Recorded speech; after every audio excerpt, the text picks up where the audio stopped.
Comment faire dégorger les palourdes? Donc, si vous voulez nettoyer vos palourdes, alors le plus simple c'est vous les sortez du frigo, vous les rincez à l'eau dans une passoire et en les frottant bien, ça devrait aller. On les vend, nous, désablés par les producteurs, donc il y a vraiment très peu de résidus.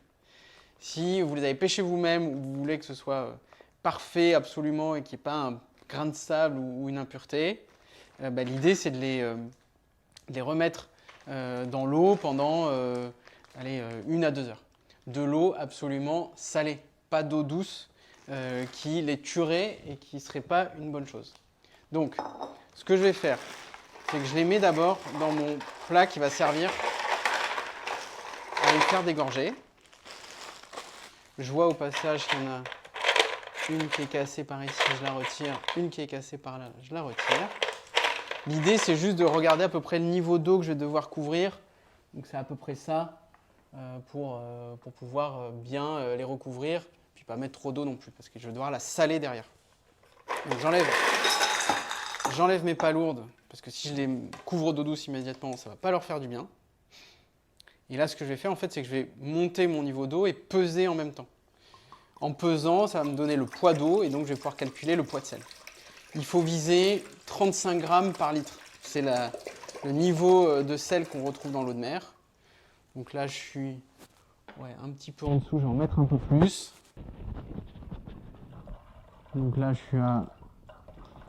Ça irait, mais je vais aller jusqu'à 1,5 kg d'eau. Donc 1,5 litre d'eau. Ce qui va me permettre de faire un petit arrondi pour le sel. Donc 1,5 kg, ça fait 1,5 fois 35 grammes. Ça fait 35 plus 17,5, 52,5. Donc en gros 50 grammes de sel en plus. Je retarde. Et c'est parti. Je rajoute mon sel. Ça fait quand même des bonnes quantités. Si je mets 10 grammes de trop, c'est pas un problème. Voilà, là je suis à 56 grammes exactement. Je prends une petite casserole pour nettoyer, pour remuer. L'idée c'est de dissoudre mon sel. Je peux éteindre une petite balance. Parce que si vous mettez les palourdes comme ça directement et que elles se prennent direct de l'eau douce avant que le sel soit dissous, honnêtement ça leur fait pas du bien. Cette étape-là n'est pas à faire si vous les gardez pendant 2 à 3 jours. C'est à faire vraiment au dernier moment avant la cuisson. En tout cas dans les dernières heures avant la cuisson. Donc je continue à bien remuer. Il n'y a pas grand chose en impureté qui ressort. Et puis là je vais les laisser comme ça pendant 1 heure hors du frigo, à température ambiante. Et c'est parti, on se revoit dans 1 heure. Là, on a nos palourdes qu'on a mises à dégorger depuis une bonne heure, 1 heure et demie. Donc on voit qu'elles sont toutes valves dehors. Donc elles ont les 2 valves d'un côté qui servent à pomper et à recracher l'eau pour filtrer. Et puis les pieds qui se baladent derrière. On voit qu'elles ont recraché un petit peu d'impureté. Et ce qui est hyper intéressant, c'est de regarder les autres palourdes là. Celles-là, on les a mises dans l'eau douce pure. Donc pas de sel. Et vous voyez la différence en fait. Les palourdes, elles restent fermées. Elles sont en galère.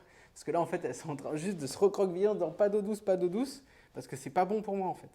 Alors que dans l'eau salée, elles sont vraiment en train de déployer les valves. Elles se sentent plutôt pas mal. Et ça peut leur permettre de dégorger tranquillement. Donc dans l'eau, ok, mais avant la préparation, et là on va les préparer dans la foulée.